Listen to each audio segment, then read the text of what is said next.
৭৬ বছরের ঐতিহ্যবাহী সাবরুম বিদ্যালয়ের পরিকাঠামোর চরম বেহাল দশা। ক্ষুব্ধ অভিভাবকরা। 1950 সালে প্রতিষ্ঠিত সাবরুম উচ্চতর মাধ্যমিক বিদ্যালয়টি একসময় ত্রিপুরা রাজ্যের গর্বের প্রতীক হলেও বর্তমানে এটি চরম পরিকাঠামোগত সংকটে ভুগছে।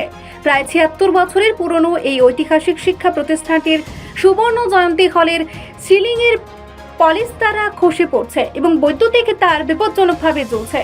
সঠিক ওয়ারিং ও পর্যাপ্ত বিদ্যুৎ ব্যবস্থার অভাবে প্রতিদিন শিক্ষক ও শিক্ষার্থীদের জীবনের ঝুঁকি নিয়ে বিদ্যালয়ে আসতে হচ্ছে।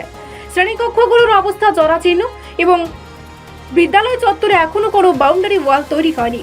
সবচেয়ে উদ্বেগের বিষয় হলো শিক্ষার্থীরা এখনো একটি প্রায় 40 বছরের পুরনো ও নড়ে পড়ে ছাউনির টয়লেট ব্যবহার করতে বাধ্য হচ্ছেন। ভারপ্রাপ্ত প্রধান শিক্ষক শিমুল বিকাশ দেবও স্বীকার করেছেন যে বিদ্যালয়ের ভবন এবং বিদ্যুৎ ব্যবস্থা অত্যন্ত ঝুঁকিপূর্ণ ও পুরনো। ক্ষুব্ধ অভিভাবকদের ব্যঙ্গাত্মক মন্তব্য, এখানে পড়তে এলে বইয়ের সাথে মাথার উপর থেকে সিলিং পড়ার দিকেও নজর রাখতে হয়।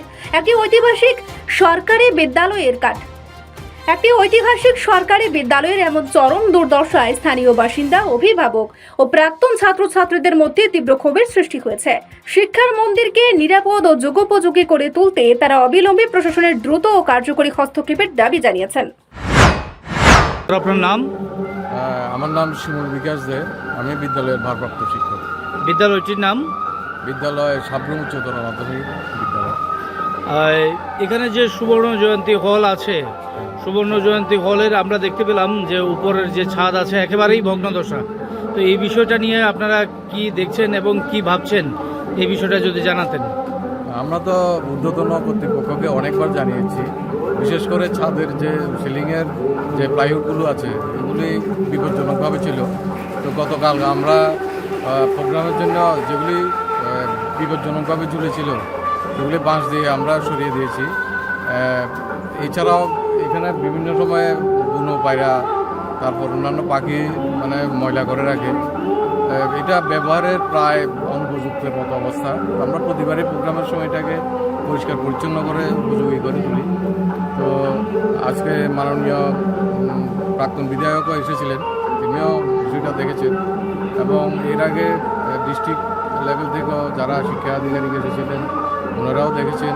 আমরা পিডব্লিউডি এবং সংশ্লিষ্ট যতগুলি দপ্তর আছে সবগুলি দপ্তরকে আমরা জানিয়েছি, প্রত্যেকে মোটামুটি আশ্বাস দিয়েছেন। এখন কাজটা যত দ্রুত হয় ততই ভালো আর কি। স্যার, এই স্কুলের কি বাউন্ডারি ওয়াল আছে? এই স্কুলের বাউন্ডারি ওয়াল এখনো হয়নি। আমরা আবেদন জানিয়েছি, দেখা যাক কতটা গুরুত্বপূর্ণ। আমরা জানি যে ক্লাস 11-12 যেরকম বড় ছেলেরা রয়েছে তার সঙ্গে 6, 7, 8 ছোটো ছেলেরাও এখানে রয়েছে। একটা রাস্তা পাশে এনএইচ রয়েছে, এছাড়া আরেকটি গুরুত্বপূর্ণ সড়ক রয়েছে। তো আপনার কাছে কি মনে হয় এখানে এই বাউন্ডারি ওয়ালকে কি প্রয়োজন আছে বলে আপনি মনে করছেন? না, অবশ্যই যে কোনো বিদ্যালয়ে একটি বাউন্ডারি ওয়াল থাকা বাধ্যতামূলক। কেননা আমাদের এখানে কিছুদিন কয়েক মাস আগেও একবার একটা রাত্রিবেলা চুরির ঘটনা হয়েছে, বেশ কিছু মূল্যবান জিনিস নিয়ে গেছে। এছাড়া ছাত্রদের ন্যাশনাল হাইওয়ের সামনে থাকাটাও একটা বিপজ্জনক ব্যাপার, এটাও ঠিক। আর এছাড়াও বিদ্যালয়ের যে সম্পদ সেগুলি রক্ষার জন্য তো এটা প্রয়োজন, এটা দরকার, খুবই দরকার। এটা আমরা আবেদন জানিয়েছি আমাদের ঊর্ধ্বতন কর্তৃপক্ষের কাছে। রিপোর্ট সংবাদ প্রতীক্ষা।